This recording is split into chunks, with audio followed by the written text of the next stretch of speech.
as you might know, if you don't, spoiler alert, Betty Crocker wasn't a real person. She was kind of a marketing scheme, but she kind of came about organically. They weren't planning Betty Crocker or anything like that.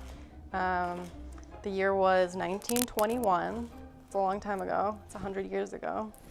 And Washington Crosby Company was a flour manufacturer in Minneapolis, and they produced gold medal flour, a really popular flour brand. And they had this kind of advertisement in the Sunday Evening Post that was a puzzle that you could put together, and if you turned it back in, you could get a prize. The prize was a pincushion. And so many women filled out the puzzle and sent it back in to receive a prize. It was like 30,000 people tried to get this pincushion prize. And what was fascinating is, along with returning the puzzle, they also were sending in questions about flour and baking, like, why won't my cake rise evenly? And how do you knead bread? Your recipe just says knead bread. What does that mean? Stuff like that. And so they were getting all of these questions back in, and the head of the advertising department was a dude, and he had an advertising team full of dudes, and they didn't know anything about how to answer these questions. So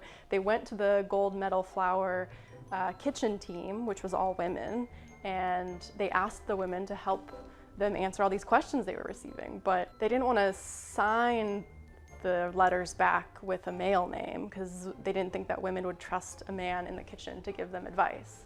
And so they thought, if we came up with a person's name, a woman's name, who sounded reputable and like she knew what she was talking about, then people would believe them and trust gold medal. And so that's how Betty Crocker was born. It was actually the first name Betty, they thought just sounded kind of all-American, you know, very folksy. And then Crocker came from William Crocker, who was on the board of trustees and had just retired. So that's how Betty Crocker came to be. She was just a signature on the bottom of a letter.